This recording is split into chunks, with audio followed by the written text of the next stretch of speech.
మా civil supplies కార్పొరేషన్కి సంబంధించి గతంలో రాష్ట్ర చైర్మన్గా సివిల్ సప్లైస్ కార్పొరేషన్కి పనిచేసిన సోదరులు రవీందర్ సింగ్ గారు స్వతహాగా న్యాయవాది, కరీంనగర్ మేయర్గా కూడా చేస్తున్నారు.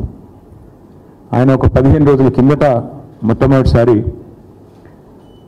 కాంగ్రెస్ ప్రభుత్వం వచ్చిన తర్వాత బియ్యం కొనుగోలులో, అదేవిధంగా ఈ రైతన్నల ధాన్యం ఏదైతే మరి ప్రభుత్వం ఎఫ్సిఐ కోసం కొనుగోలు చేస్తుందో, ఈ సన్న బియ్యం విషయంలో, అదేవిధంగా ఈ ధాన్యం విషయంలో ఒక పెద్ద కుంభకోణం జరిగింది అంటూ 15 రోజుల కిందటనే కరీంనగర్లో మొదటిసారి తాను నిర్దిష్టమైన ఆరోపణలు చేయడం జరిగింది. ప్రభుత్వం నుంచి ఏ రకమైన స్పందన కూడా ఈ 15 రోజుల్లో రాలేదు. తదనంతరం ఒక వారం రోజుల కిందట మాజీ శాసనసభ్యులు, మాజీ సివిల్ సప్లైస్ కార్పొరేషన్ అధ్యక్షులు సోదరులు పెద్ది సుదర్శన్ రెడ్డి గారు కూడా ఈ ఆరోపణలను ఆధారాలతో నిర్దిష్టంగా మళ్ళీ తిరిగి వారం రోజుల కిందట వారు కూడా మరొక పత్రికా సమావేశాన్ని నిర్వహించడం జరిగింది.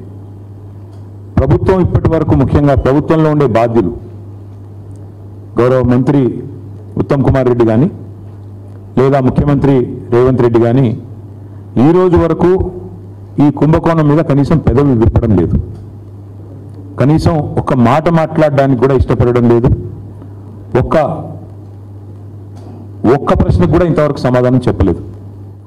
ఇవాళ బీఆర్ఎస్ పార్టీ తరఫున మేము నిర్దిష్టమైన ఆధారాలతో సహా ఇవన్నీ కూడా మీ ముందు బయట పెడతా ఉన్నాము.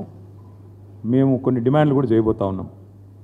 మేము మొదటి నుంచి చెప్తా వచ్చింది ఒకటే, కాంగ్రెస్ అంటేనే మరి బీఆర్ఎస్ అంటే స్కీములు, కాంగ్రెస్ అంటే స్కాములు.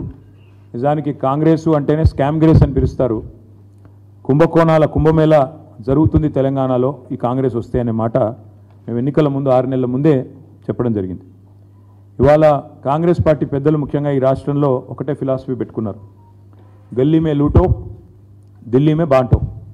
అంటే ఇక్కడ దోచుకో, గల్లీలో దోచుకో, ఢిల్లీలో అక్కడ ఉండే కాంగ్రెస్ పెద్దలకు, అక్కడ ఉండే వారికి మరి అందులో ఎందుకంటే సామంతరాజులు కప్పాలు కట్టాలి కాబట్టి ఇక్కడ నుంచి అక్కడ వరకు వారు పంపకాలు, సూట్ కేసులు మోయడం ఇవన్నిట్లో బిజీగా ఉన్నారు.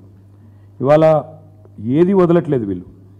రైతన్నల ధాన్యం నుంచి విద్యార్థుల అన్నం వరకు అన్నింటి మీద కూడా ఇవాళ కుంభకోణాలకు తెరలేపింది కాంగ్రెస్ ప్రభుత్వం.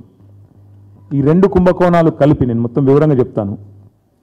ఇటు రైతులేమో పడిగాపులు పడుతుంటే రోడ్ల మీద ఇంకా ధాన్యం కొనుగోలు పూర్తిగాక అకాల వర్షాలతో సతమతమయ్యి కొనుగోలు కేంద్రాలలో రైతులు కన్నీళ్లు పెట్టుకుంటే, మరొకవైపు ప్రభుత్వం మాత్రం ధాన్యం కొనుగోలు మీద దృష్టి పెట్టకుండా వాళ్ళు చాలా బిజీగా ఈ ధాన్యం కుంభకోణం మీద దృష్టి పెట్టి మరి స్వయంగా ముఖ్యమంత్రి గారి పేషీ నుంచి పౌర సరఫరాల శాఖ డిపార్ట్మెంట్ నుంచే ఈ కుంభకోణం జరిగిందనేది మాకు వస్తున్న ఇన్ఫర్మేషన్.